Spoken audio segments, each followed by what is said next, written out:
Hello everyone and welcome to another Howlu Sees It review. This is my my final mini expansion review of these mini expansions for Button Shy Games Sprawlopolis. Sprawlopolis is an 18 card solo cooperative puzzle game that is just fantastic. And I've been looking at all these cool mini expansions, either 1 card or 4 card expansions for Sprawlopolis, all adding, some interesting elements to change up your Sprawlopolis gameplay. And now this one is construction zones, and construction comes to Sprawlopolis. It's we've talked about, we've looked at Rectar, and we've looked at points of interest and beaches and interstate. This one is going to feel somewhat like beaches, but it is where beaches kind of is constraining your play area. This introduces construction zones, which, if not covered by the end of the game, pose some different penalty, basically. Okay, so for setup here, you're going to choose a random construction zone to add to your 3 normal scoring. So you'd shuffle this up and, flip over your random scoring cards for the game. And for the construction, we would shuffle all these up and choose randomly one of these, okay? Now the others are going to be shuffled after you set this all up back into the deck. And the scoring condition of the construction zone features both a job detail and a, if not completed, penalty, basically. If a construction zone is completed, we'll talk about that here in a second. If all the construction zones are covered up, we're good, and we don't have to have the negative penalty here. But what the job details do is, you'll notice here it says must place construction block so that no roads on it connect with existing roads. So with this out, when I have the construction zones here, and they come up into my hand, right?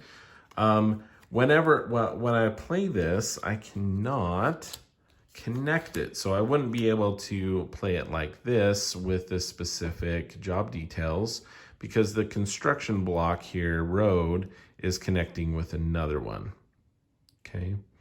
So I need to make sure that when I play this, that it is, this construction block is not, connecting with any of the other roads. Now I can play it, something like this, and then later connect it, but I have to place it originally so it's like that. Now, again, I want to go ahead and try to cover up that construction zone if I can, because if I don't, if I have a construction block still there, you're going to lose points based on your largest commercial group. So I can get, depending on your largest commercial group, -2, -3, -4 points for not completing those construction blocks.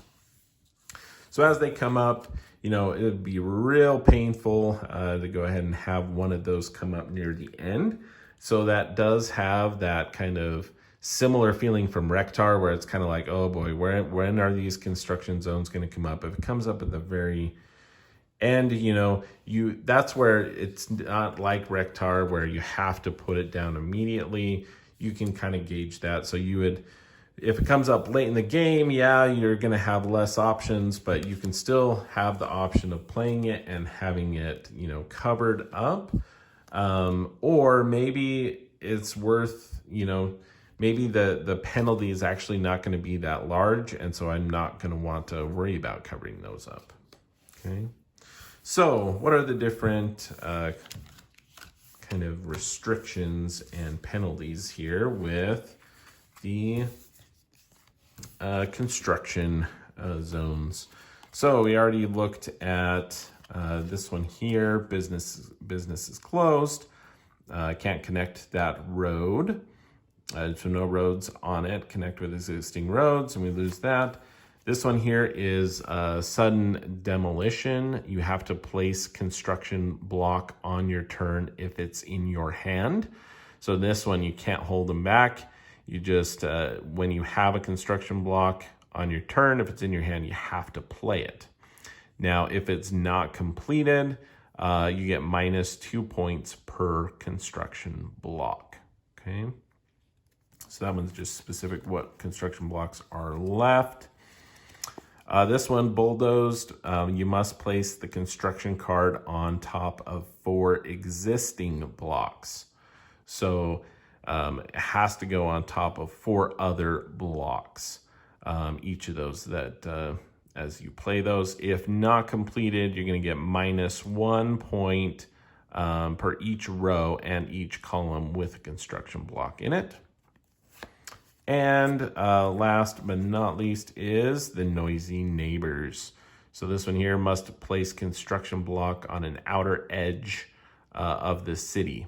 So it has to be on an outer edge when you place it.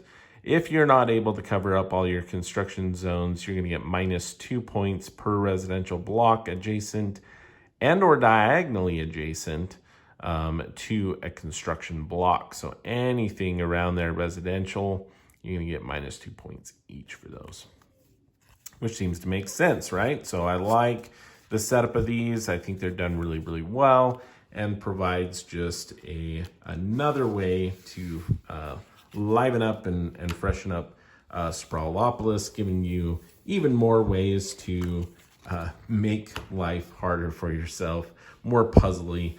It's really, really enjoyable. I've really enjoyed all these mini expansions that we've looked at. And again, there are so many. We have beaches, interstate, points of interest, rectar, construction zone. And I have seen some people, I have not yet attempted. These are made to basically be played independently. But I have seen people go ahead and kind of do this massive, like, play with all of the mini expansions together. And it kind of looks pretty interesting. And so I haven't tried that quite yet. But there would be kind of some unique circumstances as they come out and play. But lots and lots of fun added to Sprawlopolis. Definitely check out the game. It's really, really great solo and cooperative game. And with the interstate expansion, you can play competitive mode as well.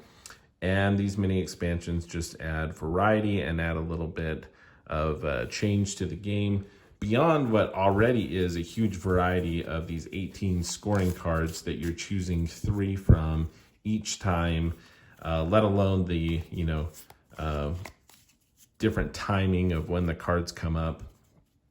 Just really, really excellent game and excellent mini expansions. And that is how Lou sees it.